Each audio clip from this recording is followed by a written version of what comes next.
civic duty to go out and vote. Whether it's a local government position, a seat on Congress, or the race for the president, every vote counts.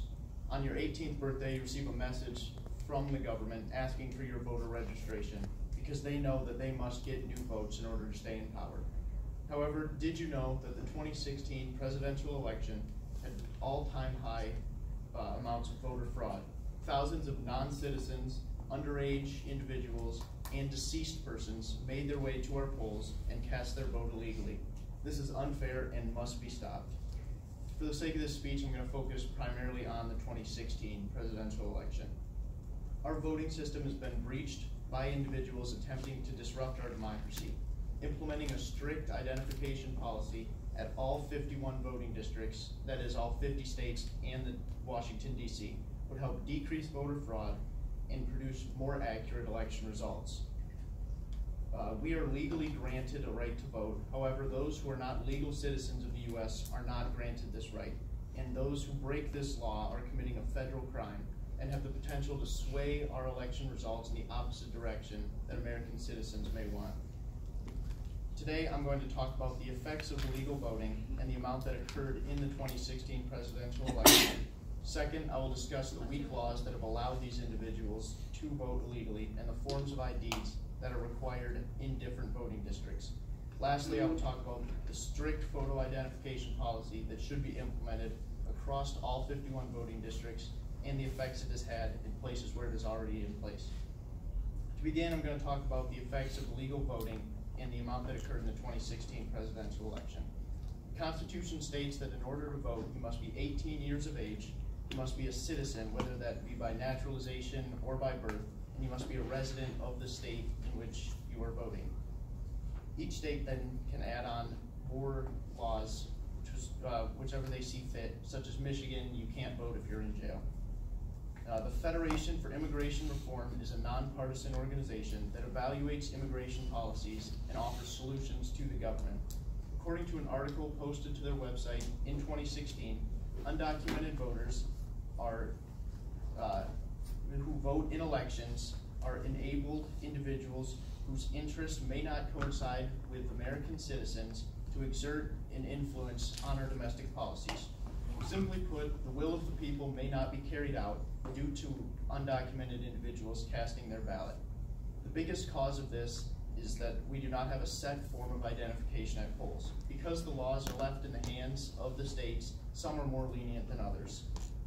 The Government Accountability Institution is an Obama-era institution that investigates and exposes corruption amongst government-affiliated organizations. They conducted a survey in 2016 amongst 21 of our 51 voting districts and found that over 8,000 duplicate votes were cast in the 2016 presidential election. In addition to this, thousands were cast by individuals over the age of 115 years old, hundreds cast by minors, as well as many cast by people whose addresses were assigned to gas stations or abandoned buildings. This creates a liability to the integrity of our elections. If Americans cannot decide the fate of our country, the grounds for democracy have faded. Next, I will talk about the weak laws that have allowed for these individuals to vote.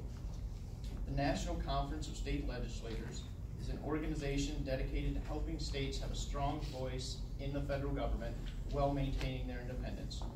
According to an article posted to their website in May of 2018, 18 of 50 states don't require any form of ID at the polls. Now, there are 4 types of identification at polls. There's a strict policy in which the voter is forced to show an ID in order to cast a ballot. If they don't have their ID, they're allowed to fill out a provisional ballot, which then will only be cast if they return and present their ID. There's a non-strict photo ID in which the person is asked to show their ID. However, if they fail to return and present their ID after filling out their provisional ballot, elected officials decide if they should cast that vote or not. There are 8 non-strict photo ID districts in the United States, as well as 14 non-strict non-photo ID districts. The remaining 19 districts do not require any form of identification to be shown at the polls. The fact that 37% of our voting districts do not require an ID is troubling, and is practically inviting undocumented citizens to vote in our elections. Lastly, I'm going to talk about the strict photo ID policy that should be implemented and the results it has produced in the states in which it is in place. This policy requires you to show a photo ID which consists of your name, a picture of you, and an address. This is the most effective way to prevent voter fraud. Some examples of this ID might be a driver's license or a passport. The Heritage Foundation is a political group that is set out to expose fraudulent voters and of their crime and push for their conviction. While this source does tend to lean to the right and promote conservative values, I'm using it solely for their statistics in a study that they conducted in 2016. According to this study, which was posted to their website, they successfully convicted 52 undocumented voters of their crime. 19 of these voters were from strict ID states, proving that 45% of these convictions were from 10 of our 51 voting districts. This goes to show that having a strict ID policy cracks down on the number of fraudulent votes that could be cast. Today I discussed the effects of illegal voting and the amount that occurred in the 2016 presidential election. Also, I talked about the weak laws that have allowed undocumented persons to vote, as well as the different types of ID that are required across the different states. Finally, I discussed an ID policy that should be implemented and the effects it has had in states in which it is in place.